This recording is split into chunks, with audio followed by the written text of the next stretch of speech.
ಶಿಕಾರಿಪುರ ಬಸವಸಾಗರ ಜಲಾಶಯದಿಂದ ಈಗಾಗಲೇ ಭಾರಿ ಪ್ರಮಾಣದಲ್ಲಿ ಕೃಷ್ಣಾ ನದಿ ನೀರನ್ನು ಬಿಡುಗಡೆ ಮಾಡಲಾಗಿದ್ದು, ಇದರಿಂದ ನದಿ ಪಾತ್ರದ ರೈತರಿಗೆ ಸಂಕಷ್ಟ ಎದುರಾಗಿದೆ. ಈಗಾಗಲೇ ರಾಯಚೂರಿನ ದೇವದುರ್ಗ ತಾಲೂಕಿನ ಹೂವಿನ ಹೆಡಗಿ ಸೇತುವೆ ಸಂಪೂರ್ಣ ಮುಳುಗಡೆಯಾಗಿ ಸಂಚಾರ ಬಂದ್ ಮಾಡಲಾಗಿದೆ.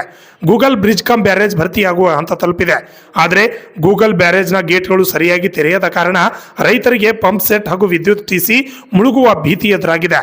ಬ್ಯಾರೇಜ್ನ ಅರ್ಧ ಗೇಟ್ ಓಪನ್ ಮಾಡಲಾಗಿದ್ದು, ಇನ್ನರ್ಧ ಗೇಟ್ಗಳು ಸಮರ್ಪಕ ನಿರ್ವಹಣೆ ಇಲ್ಲದೆ ತೆರೆಯಲು ಆಗುತ್ತಿಲ್ಲ. ಈ ಕುರಿತು ಸಂಬಂಧಪಟ್ಟ ಅಧಿಕಾರಿಗಳಿಗೆ ತಿಳಿಸಿದ್ರು ಕೂಡ ಯಾರೂ ಸರಿಯಾಗಿ ಸ್ಪಂದಿಸುತ್ತಿಲ್ಲ. ರೈತರು ರಾತ್ರಿಯಾದರೂ ಬ್ಯಾರೇಜ್ ಮೇಲೆ ಕುಳಿತಿದ್ದು ಕೂಡಲೇ ಗೇಟ್ ಓಪನ್ ಮಾಡಲು ಪಟ್ಟು ಹಿಡಿದಿದ್ದಾರೆ. ಅಲ್ಲದೆ ಇಂದು ಕೂಡ ಭಾರಿ ಪ್ರಮಾಣದಲ್ಲಿ ನದಿಗೆ ನೀರು ಹರಿಬಿಡಲಾಗಿದ್ದು, ಅಧಿಕಾರಿಗಳು ಕೂಡಲೇ ಈ ಕುರಿತು ಸಮಸ್ಯೆ ಬಗೆಹರಿಸಬೇಕಾಗಿದೆ.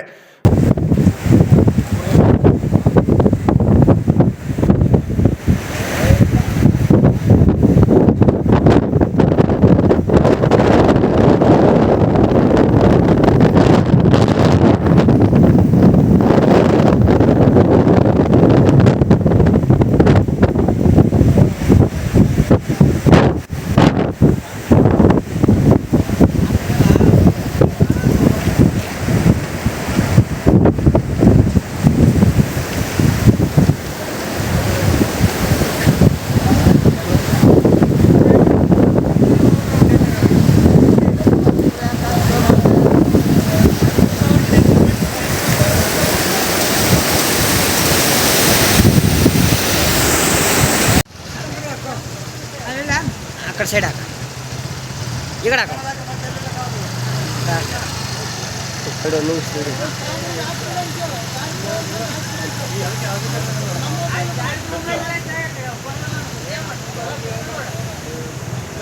ఇక్కడ లైట్ బోర్డ్ ఆగారు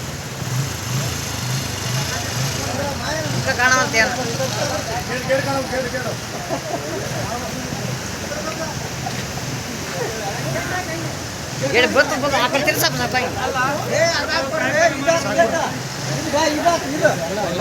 bureau report RJ32 Kannada news Devadurga.